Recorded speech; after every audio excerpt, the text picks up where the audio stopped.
Oh, Megan, you're gonna spill bold confessions? Oh, I brought in Zach Peter to discuss. Oh man, she's Usher. These are her confessions part two because obviously her part one flopped on Spotify. So now she's with Lemonada that nobody's ever heard of. These are our confessions. Yes. Anyway, but Zach Peter, welcome to the show. Your first time here on the Palace. I had to devote a whole channel to talk about Meghan Markle. So welcome. When I do it on Planet, it was weird. I started covering Meghan and Harry, and it was doing insanely well on Planet. So much so that my channel was becoming a royal channel, and I realized I want to talk about other stuff. So I made a channel to devote to the royals, so I could send them over there. It took a while, and then it finally picked up. And then I got to go back and cover other stuff. Thank God I did it.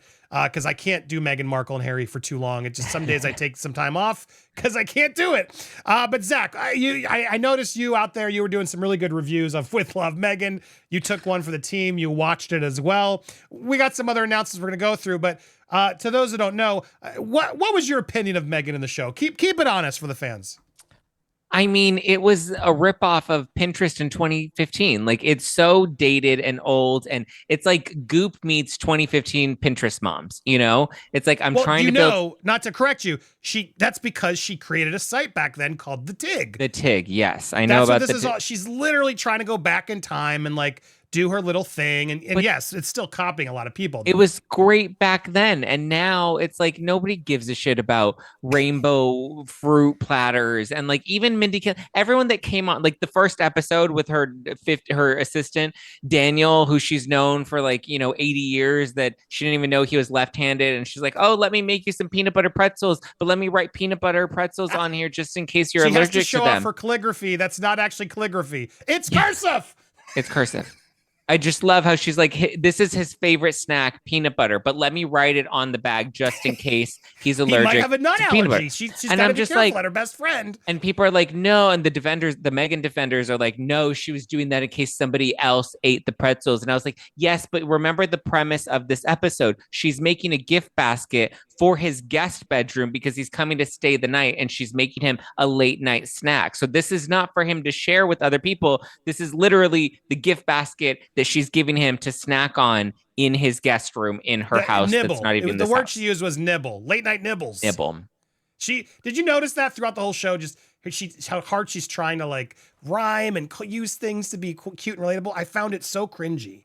Like nothing So about cringy. her is relatable. There was another podcaster came out who was a supporter of hers, and we did a video last week where she's like, she said, I've said this all the time, but she said it, and I got to echo it again.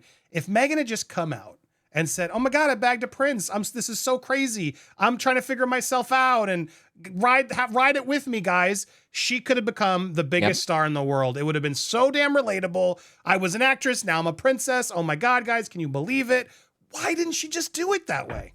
I feel like if she did it that way, the UK would still not like her. Well, I feel like they kind of embraced her a bit, but I feel like they don't, the whole aloof thing, I think would have worked for people here in the US. And I think we all very much were embracing her at the beginning and very much liked Meghan Markle because we're like, yeah, she bagged a prince, like she's got it. But then when she turned on the royal family and then like all of these inconsistencies came out and her family started speaking out against her, it just like the whole thing just crumbled, and she doesn't know how to like get back on her own 2 feet without shooting herself in the foot again. Yeah, it's interesting because even like Netflix, you were talking about it with me, and you noticed it too. Like a second season was ordered. No, it wasn't. It was one order was made, and they just split it up into two, which was Yeah. smart on everybody's account because it made it look like it was more popular. And Yeah. I've said it before. Like I think there's a version of this where Netflix goes back to her and Harry and is like, "We're giving you $500,000. You can do two more seasons, three more, dirt cheap for them, mind you." No one will know how much it was, but Harry and Meghan go, "Okay, yes, please." So that way they don't have the failure of, we didn't get renewed at Netflix, right? That's to me where we still might happen, because what was interesting to me, and I'm curious your thought, the show very barely cracked the top 10. So it wasn't a massive bomb like everyone wants to call it. Yeah. Obviously wasn't going to be good as all the royal drama, but it still did slightly better. And I think it's doing better because so many people are making fun of it.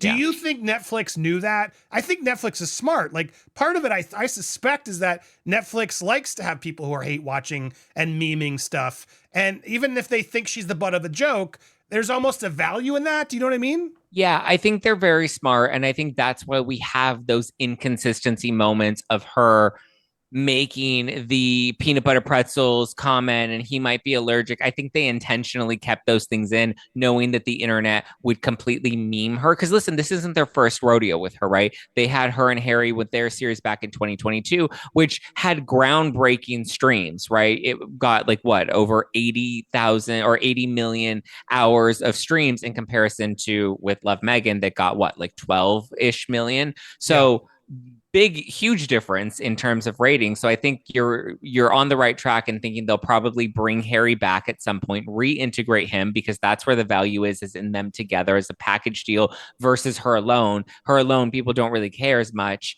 And I think, they knew what they were doing, because there's so many of these, even the Megan Sussex thing, or her saying, oh, I dress low to high with her $50 Zara pants and her $1,500 cashmere sweater on top in all white. Like, I think they knew, and they let her kind of run with whatever she wanted to run, because they knew the internet would turn this into the viral moment that it ultimately became. But the hard part is, it's like, how long do you keep that? Because I don't think anybody watched all 8 episodes. They watched No. one, they watched 2 for Mindy Kaling, but I think after that, like, they didn't stick to it. No, 1,000%. It's my job to watch them, and I was like, life's too short. I can't keep watching this show. It's so boring. So, like, in a way, I'm not trying to say it's a hit, because it wasn't. It was terribly boring. I agree with you. It's not going to work. But I still could see them seeing a value in, like, let's throw her a bone for a little bit of money. And I feel like they're going to have to take it, because they got nothing else left. This podcast, like, what? I mean, it's kind of brilliant, because she's finally just doing what we all knew what she's doing, which was talking to a bunch of businesswomen and stealing how they did it so she could do it herself, is really what this podcast is, right? The bold confessions. Like, this is all a turn for her to learn what they did, so she doesn't keep making some of the same mistakes, and she starts doing it. So in one way, I'm like, okay, pretty brilliant. At this other time, I'm like, who is going to listen to this shit? Like, who's going to actually tune in and expect, oh, I got to tune into this week's Meghan Markle podcast I guess entrepreneurs who are starting a business, but that's a pretty niche audience, don't you think?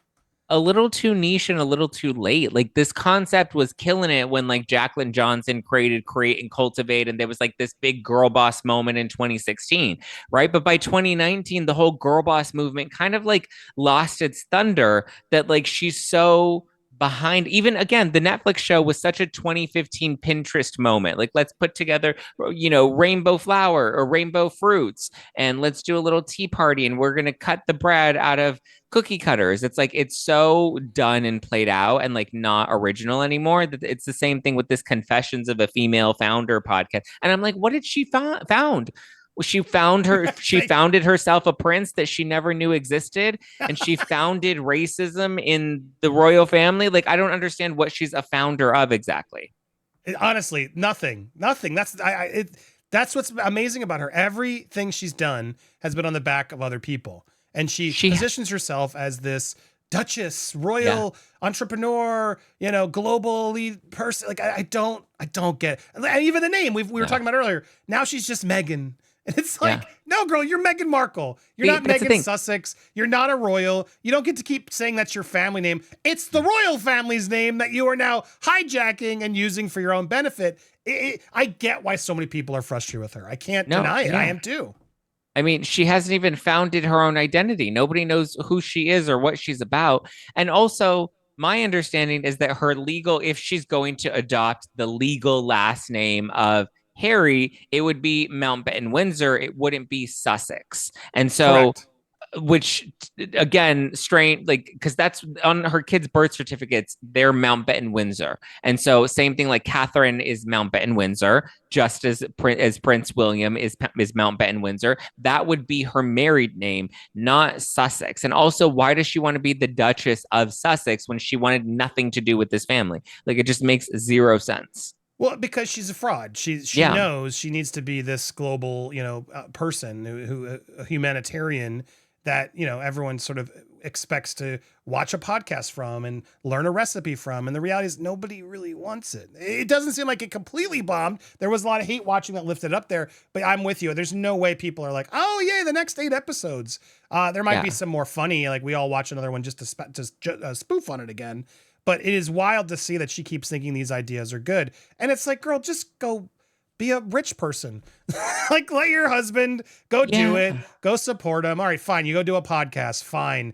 But I just feel like there's so many attempts at her rejuvenating herself, right? To be this expert. Why can't she You know, take the hint? Just she go doesn't away. she doesn't need to be an expert. If anything, the only thing that she really does have going for her, very similar to Victoria Beckham, is her fashion style. Her fashion and her looks and her outfits are Her very beige looks. You like them, no, Jazak? no. Come on. Well, they're very You're gonna get a lot of polished. hate for that one. Listen, no, no, no. Let me finish. They're very polished. So the same way Victoria Beckham had a very polished look and then turned that into, a fashion line, I think Meghan Markle could have done something similar. And that's kind of like her little side project. But she needs to let Harry be Prince Harry and let him be the interest and the shine because she just like she keeps trying to repackage herself and sell us on this, but she keeps coming with 10-year-old marketing and 10-year-old packaging that just doesn't work and it's not landing. Yeah, look, in the back of the day when she made the TIG, I might even give her more credit. Be like, all right, wow, Yeah. she's an actress. She's trying to put some stuff out back then. She gave it up to be the princess. She then decided not to be the princess.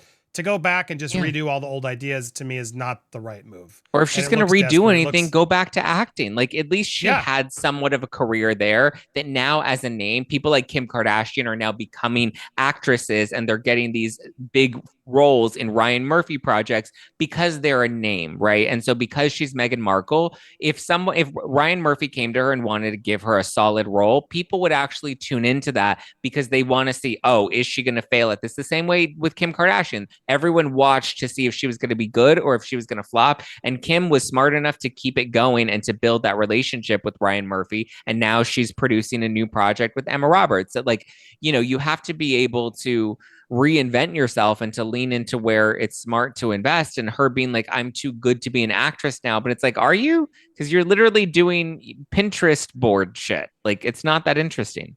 well, I would, and great thought. You're right. Just to echo it before we wrap it, I agree. There's just a fear from her where she can't be herself. Like, because I've seen all interviews where she's a little bit more flirty or what have you, like from Greg Kilborn and stuff. But now she's presenting herself like she's a royal, Yeah. following this weird unwritten rules that she can't be a little more daring or say a bad word because she's a royal. And it's like, girl, you're not a royal. Embrace it. Like, stop pretending to be a royal. You're 100% right. Everything she does feels inauthentic and fake and sort of stiff. And the reality is, I just don't know who the real Meghan Markle is anymore because she's created so many fake personas and used so many people. It just, we've lost interest. I think it will be tough for her to come back, to be honest. But if she ever were to, exactly what you said, I think go back to acting and just sort of embrace who you are and be like, I'd love to see a podcast where she's like, I'm so sick of this shit. I don't want to keep pretending to not be. It's all been an act. Just admit it. Finally, admit it, own it, be a human being if you can. Is it too late? Is there any turning, do you think? I don't know. I don't think her brain works anymore in terms of like, I don't think she I'm giving her understands way too what much being credit. authentic is. She I doesn't know agree what with that you. means. If you agree with Zach, go support him over at Just Plain Zach. Let's get him 100K. He's got a lot of fun theories and thoughts. Not only this with Blake Lively, other million similar topics we talk about. So go follow him. Always a pleasure, sir. Thanks for. We talked over there about Blake Lively on Planet as a double dose of Zach today. Appreciate you, brother. Anything you need, always let me know. So go subscribe to him, folks. Subscribe here as well if you haven't already. Hit the bell for all alerts. Smash those thumbs up and tell us down below. Is there any path to something where Meghan can be human? I know what you're all going to say. I don't know. I'm just trying. Let me know in the comments down below. Again, thanks so much for watching. Stay tuned. We'll see you guys soon.